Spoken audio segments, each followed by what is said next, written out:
जय हिंद दोस्तों। इस समय की बेहद बड़ी खबर आपको बता दें कि बजट 2026 को लेकर बेहद बड़ी खबर सामने आई है। आज संसद में होगा बजट पेश। क्या राहत मिलेगी या अर्थव्यवस्था की बेहतरी के लिए सख्त कदम उठाए जाएंगे? आइए जानते हैं union budget 2026-27 expectation live updates. 1 फरवरी को पेश होने वाला बजट यानी कि आज के दिन बजट पेश होने वाला है। वित्त मंत्री निर्मला सीतारमण इस बार लगातार 9वीं बार संसद में बजट भाषण देंगी। खास बात यह है कि पिछले एक दशक में पहली बार यूनियन बजट रविवार के दिन पेश किया जाएगा।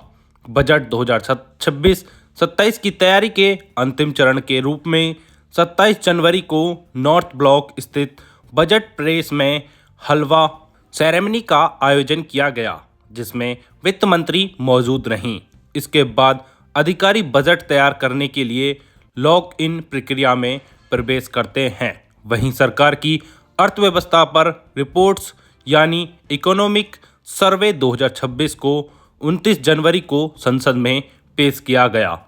सर्वे के अनुसार मजबूत मैक्रो आर्थिक स्थिति और सुधारों के चलते फाइनेंशियल ईयर 27 में भारतीय अर्थव्यवस्था के 6.8 से 7.2% की दर से बढ़ने का अनुमान है।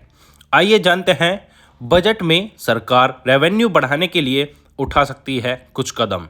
राजस्व बढ़ाने के उपाय के रूप में कॉरपोरेट टैक्स की दरों में मामूली बढ़ोतरी या स्लैब में बदलाव हो सकता है। उदाहरण के लिए उच्च आय वर्ग पर सरचार्ज बढ़ाने जैसे कदम उठाए जा सकते हैं।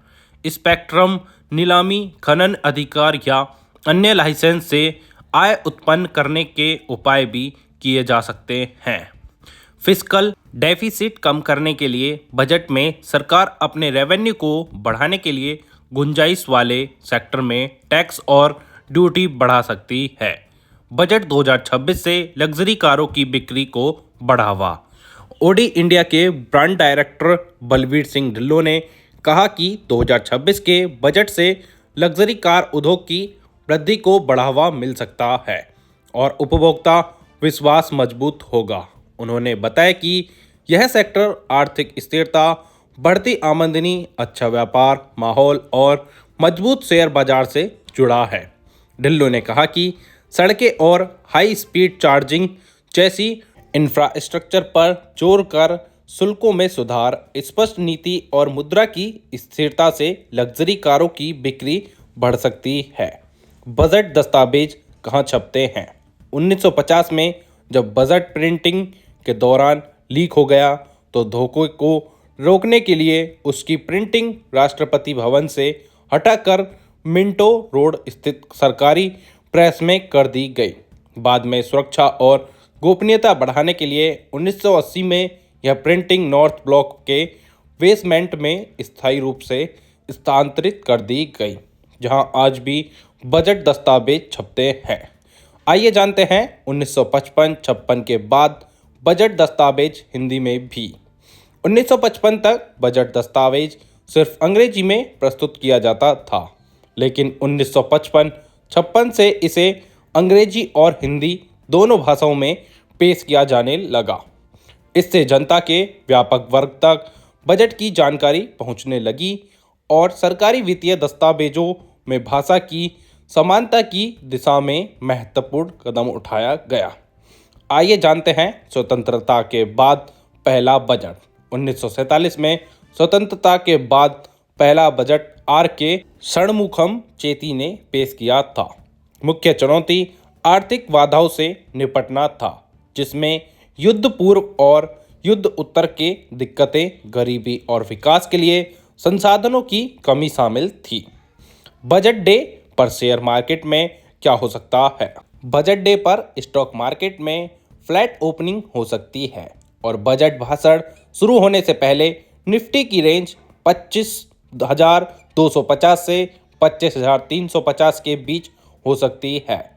इस रेंज में रहने से at the money strike price के ऑप्शन प्रीमियम पर अधिक असर नहीं पड़ेगा, क्योंकि बजट भाषण 11 बजे शुरू होगा।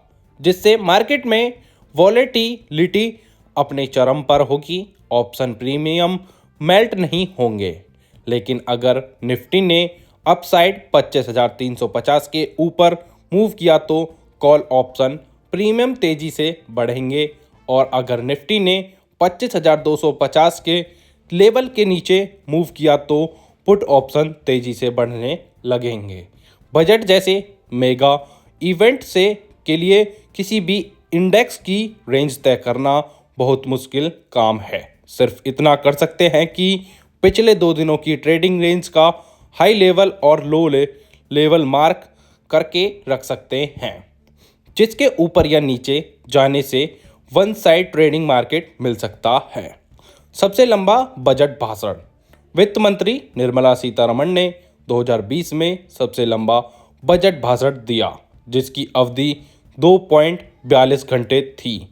यह भाषण रिकॉर्ड अवधि के लिए जाना जाता है और इसमें देश की आर्थिक स्थिति, नीतियां और बजट योजनाओं पर विस्तार से चर्चा की गई थी।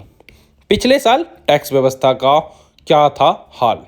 वित्त वर्ष 2025 के बजट में वित्त मंत्री निर्मला सीतारमण ने आयकर दाताओं को बड़ी राहत दी थी।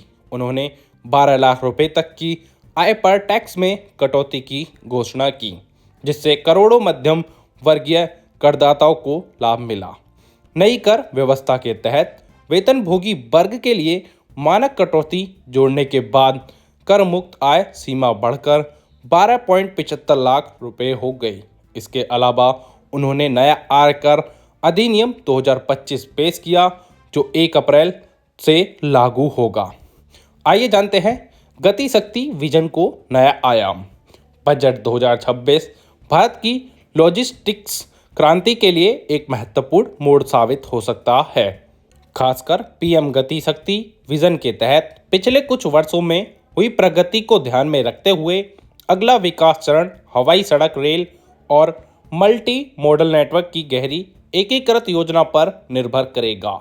साथ ही डिजिटल प्लेटफॉर्मों को तेजी से अपनाकर लॉजिस्टिक्स वैल्यू चेन में सुगम समन्वय संभव होगा, जिससे पूरे सिस्टम की दक्षता बढ़ेगी। एक्सप्रेस लॉजिस्टिक्स क्षेत्र के लिए एयरपोर्ट इंफ्रास्ट्रक्चर, कार्गो हैंडलिंग क्षमता और क्षेत्रीय एयर कनेक्टिविटी में निरंतर निवेश बेहद जरूरी है। इससे टर्न अराउंड टाइम में सुधार होगा और उच्च मूल्य समय संवेदनशील शिपमेंट्स को बेहतर समर्थन मिलेगा। साथ ही यूनिफाइड लॉजिस्टिक्स प्लेटफॉर्म्स, डेटा आधारित विजिबिलिटी और पेपरलेस प्रक्रियाओं जैसी डिजिटल सुविधाओं को अपनाने से निर्यातकों और एमएसएमई के लिए व्यापार की पारदर्शिता और आसानी बढ़ेगी। ग्रीन ट्रांसपोर्ट के लिए अलग टैक्स नीति स्टैंड एलोन सब्सिडी की तुलना से ज़्यादा प्रभावी रूप से मॉडल शिफ्ट को बढ़ावा दे सकती है। इसके साथ ही ईवी चार्जिंग और वैकल्पिक ईंधन इंफ्रास्ट्रक्चर में फोकस्ड निवेश से लॉन्ग हॉल मूवमेंट और शहरी डिलीवरी ऑपरेशंस में व्यावहारिक चुनौतियों को दूर करने की मदद मिलेगी। ऐसी ही डेली अपडेट्स के लिए सब्सक्राइब करें DPL न्यूज़ और बेल आइकन को दबाना ना भूलें, जिससे हमारी अपडेटेड वीडियो सबसे पहले आप तक पहुँचे।